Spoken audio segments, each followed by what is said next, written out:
mga kasari, mga kasisi ko dyan, sa mga kapwa ko tindera at tindero ng bayan. Muli si Mama Eds and welcome na naman kayo sa isang maghapong yaw-yawan with me. Yes, with me. Na ba ang lahat ng mga tindero at tindera ng bayan sa pagbubukas ng pasukan sa mga public school? Sino yung mga kasari ko dyan ng kanilang tindahan ang eskwelahan? And ang target market nila is mga estudyante. Kaway-kaway naman dyan. Pa-comment down ako below mga kasis kung ang tindahan nyo ba is nasa harap ng paaralan. And nakapag-stock na ba ang lahat ng mga prod items na talaga namang hinahanap-hanap kapag may pasok ang mga bata? Comment lang kayo below para magkaalaman kung ilan yung mga sari-sari store owner na nasa harap ng eskwelahan ang kanilang tindahan. Yes. So for today, sa inyo is yung mga presyo ng mga inumin.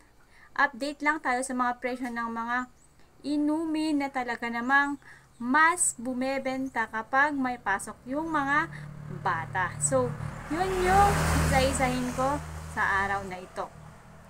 Gusto mo yun kasari? Gusto mong malaman yung presyohan namin ng mga inumin dito sa aming tindahan? Stay tuned lang dyan and umpisahan na natin ang pagyawan natin for today's afternoon. Pero bago yan, sa mga hindi pa nag-subscribe sa aming channel at nanonood sa Mama Eds and Princesses YouTube channel, maraming salamat po.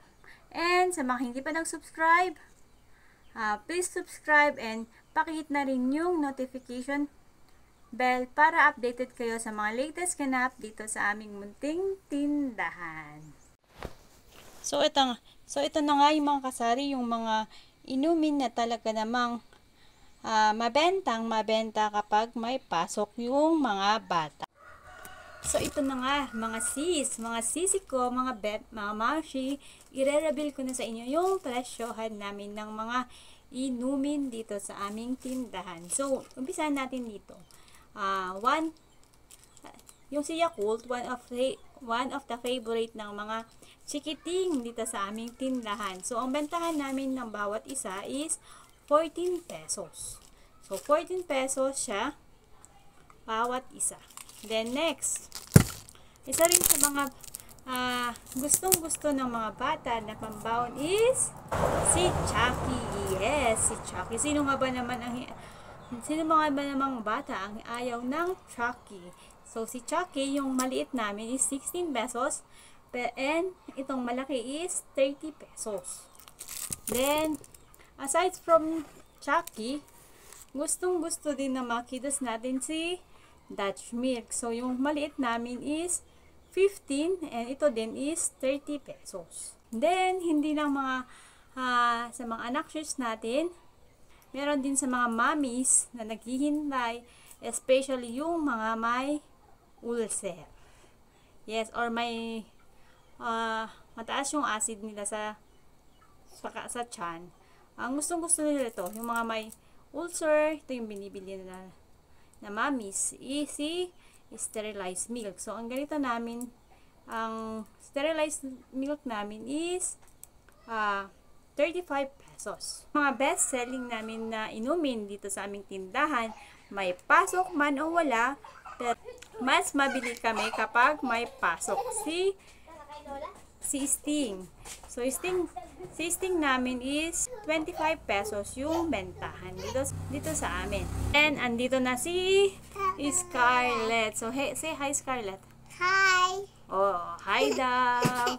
So, sis, isa sa mga patok na inumin dito sa aming tindahan is si Cobra. Cobra Green. May green din ako nito.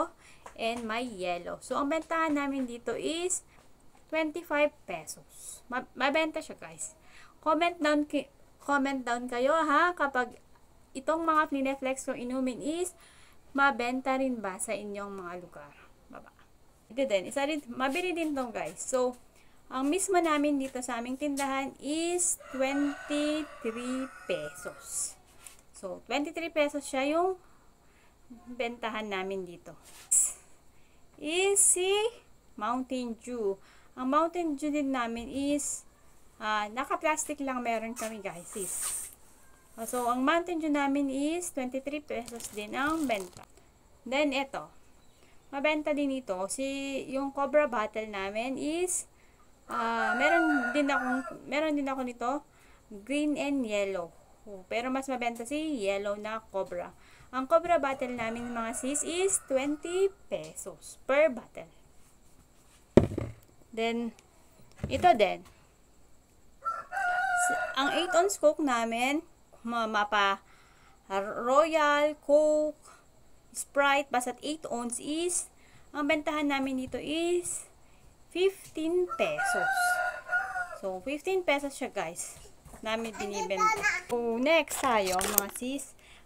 Mga patok na pambaho ng mga bata is yung mga juices natin. So, ang bentahan ko nito, okay laki na 200 ml is 12 pesos.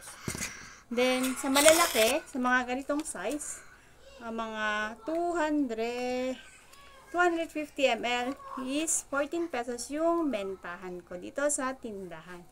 Wag ka nyo binibenta yung mga juices ninyo sa inyong mga tindahan, guys.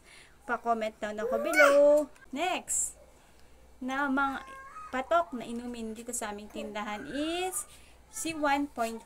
Yes, kapag may mga okasyon, gatherings ang mga barkada, pamilya, meeting sa school, ito yung palagi nilang binibili. So, ang bentahan namin dito, guys, is 80 pesos. Then, meron din kami nito, kasalo. So, ang kasalo namin is 38 pesos isang ganito. Pero, pag walang bote, plus 10 pesos na deposit per bottle. Hindi ako nagbibigay guys ng ganito kapag walang deposit. Kasi nga guys, kasi nga mga kasari, kapag hindi natin ginawa yon, walang babalik na bote. And next na mamimili na tayo, empty na yung basyo natin. So, ako dito sa tindahan, I make sure na may deposit ang mga bottles ko. Maliliit man siya or kasalo, may deposit. So, aside sa mga Coke, meron din akong C2. Yung C2 solo ko is 15 pesos. So, yun yung mga paninda na tinitinda namin dito sa tindahan. And, mas magiging, talaga namang mas nagiging mabenta siya kapag may pasok yung mga bata. Because I'm saying mga kasari, yun yung mga inuming paninda namin na talaga namang mabenta na nga, mas nagiging mabenta pa or in demand kapag may pasok ang mga bata.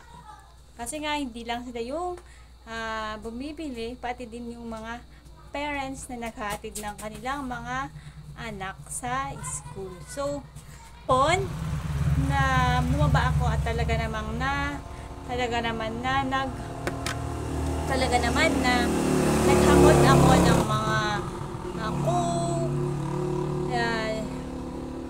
CSO, yung mga soft drinks, kasi nga alam ko na mas magiging mabenta naman kapag pasukan na sa Tuesday. So yun muna yung update ko sa tindahan.